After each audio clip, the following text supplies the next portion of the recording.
Yes.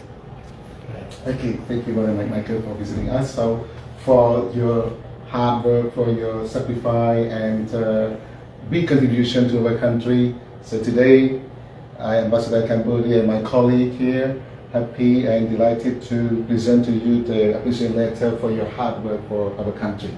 Oh, well, thank you. Thank you. It's amazing honor to receive this from your kingdom of Cambodia.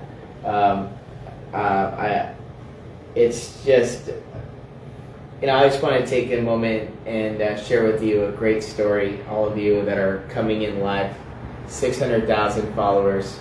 Ambassador Khoi and I, we first met at the White House. We were entering the Eisenhower building. Yes. And you were there along with all the other ASEAN countries. Thailand was even there. And Vietnam was there. All the ambassadors were in line. And actually, I was in front of line with Marco Rubio's niece because I was with the Hispanic coalition and we were going to meet in another part of the area. I thought you were from the Philippines. And so we were storytelling, and I was telling him about how much I love, Asian culture. And I come from an Asian community in California. And so we exchanged phone numbers. So it was actually his first day on the job. Absolutely. And he just arrived, and he didn't even have a phone yet. So his assistant actually gave me the phone, and we exchanged numbers. And I didn't know when or how, but when the war broke out, the 5-day war broke out, I wanted to call you and get the insight of what's going on about Cambodia and Thailand. And it was Ambassador Khoi here that informed me about the 20 soldiers that was taken into captivity just 6 hours after the call for ceasefire. And I never heard of it. I never heard of it in any news source. No one even knew. Everyone thought that the war was completely to an end and everything was settled. Everything was going peaceful. But he said, Michael, we need to have a call for action. So it was from that conversation, I went to go and talk to my friends in the American media channels, and I asked them to cover the story. Can we get some footage here? Can we really bring this story to light? And everyone said, no, Michael, the death toll is not high enough. We have Russia, we have another situation with Israel and Gaza. No one's going to cover it. Like it's really old news. Trump settled it.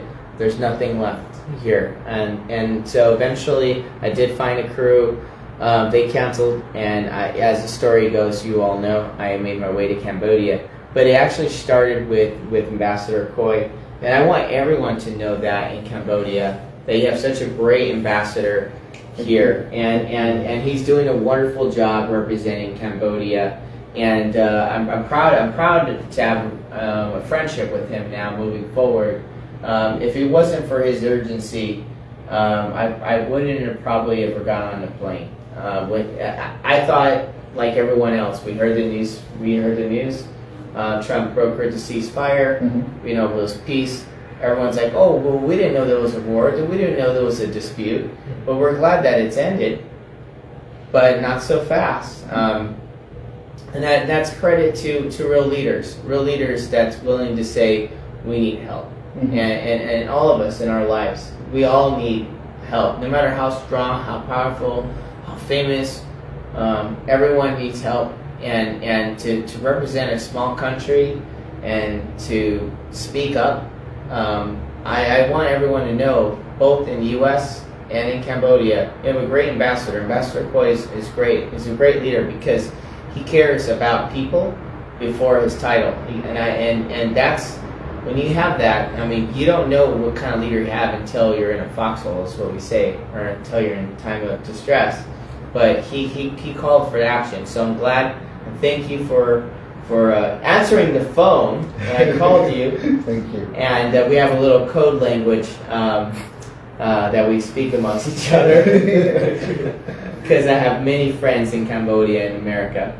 And so, anyways, I told him about my temple story, and the first time I ever drank the beer was actually at a Khmer temple, and we share storytelling. But it's those storytellings that really build bridges between our two countries. And now here I am, like I have a beautiful letter from your government, and we're in your office. And isn't this beautiful? Look at this American flag here. Yeah. Look at that, it's beautiful. And you got the Cambodian flag. It's like these stuff you see on on TV. Here we are in office. You have the Ocean flag. And look, you know what I love about this? This office, it really brings the history and the culture. Can you tell me about this piece, anyone? This is a beautiful piece. Yeah. Look at this. Representing the famous king of Cambodia, B Alfaro. So we still honoring him. You know that I've been to all the Ocean ambassador offices and never seen. I've never seen anything like this, where it actually brings the culture to your office, and I think that's something that's truly beautiful. I mean, it's great. It truly warms up the environment. Exactly what Cambodia's about. They love their people. They love their food. They love their culture. But again, thank you so much for this appreciation letter. I will have this letter in my office, and it's the first time I ever received a letter from an embassy, so I appreciate it so much, and it means all the world to me. Thank you, everyone. You have a great ambassador here, a great ambassador. Tell us some more about the people. If they need help, how do they reach your office? How do they, if the people in the U.S. need help, do they contact you, or what can your office do for the people? Absolutely. As an ambassador to the United States, we and my colleague work for all people of all world. We work for them regardless of political affiliation. So embassy in the United States is the house for all Cambodian people living here. Anyone can approach us through the landline, phone, or my personal contact, or my colleague contact. We put on the website and Facebook. You can approach us anytime. We are ready to work for the people here. Thank you. And I want to say this, Ambassador, you're saying that the United States relationship between U.S. and Cambodia is now entering the golden years. Can you just highlight why do you feel now is the golden years for prosperity? As everyone may know that when Cambodia suffered the conflict, the government of the United States, especially the Honorable President Trump and the Secretary of State Marco Rubio, tried very good effort and very good time to stop the war. 5 days war, you may know that a lot of life from both sides lost. So from the 28th July until now, over 2 months, if the war still had happened, many lives lost. But it stopped there and saved life, not life of people and animal and property also is still living here. So it saved a lot. So this is why at this time we can say that the improvement and the betterment of relationship between Cambodia and the United States, we see that it becomes stronger and stronger. I do agree. And as President Trump always says, everywhere he goes, the best has yet to come. And a lot of people will say, Mr. President, I'm not too sure if you should work with that particular country. And I'm going to use North Korea as an example.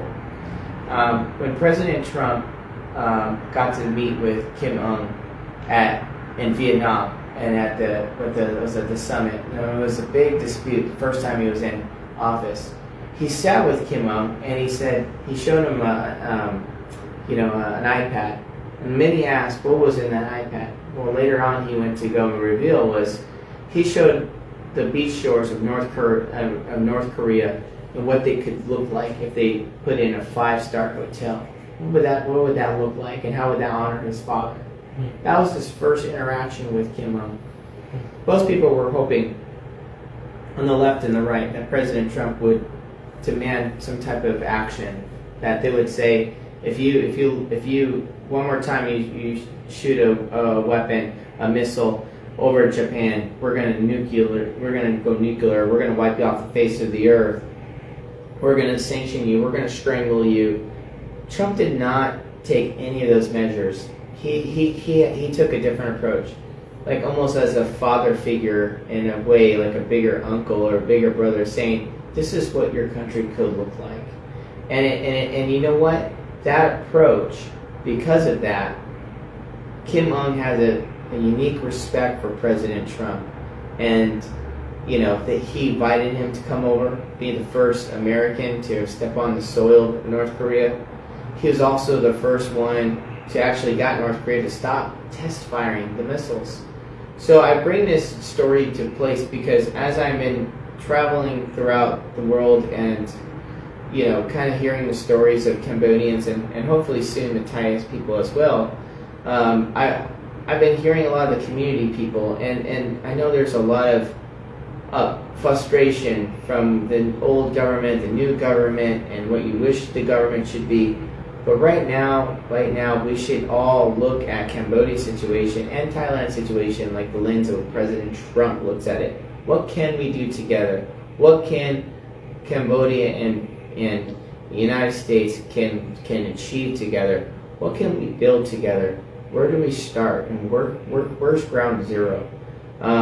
It's so easy to look at, you know, undeveloped countries or where we have our flaws or they have their flaws, and then guess what? The most important thing gets overlooked. It's the people.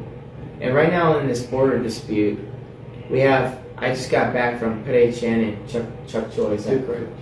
Chuk Choi. I always incorrect, Joe. But there's 12 villagers that's been locked out of their homes in this border dispute. These villagers are losing over 10 hectares from one side and the other side, about 20 hectares total. And that's all they have. That's all they know. That's all they can. That's their whole income is whether they farm. If it's a good farm day, guess what? You can get lucky. Someone drives through the village. You can sell the produce on the side of the road. And if they don't pick your produce, then at least you grow what you can eat. And these are just poor people, honest people. Both villages had no prostitution, no massage place, no drugs, no crime. Just honest people that just got caught in the mix of a border dispute, and that's my mission. My mission is for them, is to bring, get them to have a voice, and I'm going to go public about some of the things I think that can be done about it, and hopefully their lives can get better. And so, but anyways, with that being said, I call all my friends. Let's unify together. Actually, you know, I don't know if you told Ambassador. We're on a campaign to rebuild Cambodia. So I'm partnering with the North Carolina's Cambodian Association, also partnering with the Morning Show. And in Cambodia, we're raising funds to help rebuild the schools that's been damaged by the Thai forces. But I'm hoping that we can help out and bring a peaceful resolve and just get back to life as normal. So, but thank you for this. This is a very beautiful letter, and I'm going to cherish it. And this letter is for the community all around. That without you buying into my message and us coming together, we wouldn't make such a great effect. But this is a hopefully a token of what we can do together between the United States and Cambodia moving forward. It's an honor. Thank you. I'm working out in capacity as a journalist. Okay, so please, no more fake news. I'm not a lobbyist. If I was a lobbyist, can I get paid, or when I'm not getting paid by Hun Sen or Hun Manet or Prime Minister or ambassador. I'm just here because because again, I just care about the people. We're gonna come help them out, and so. But thank you so much for this, and I'm gonna cherish it. Thank you, Ambassador. Hi, I'm going. Cheerio.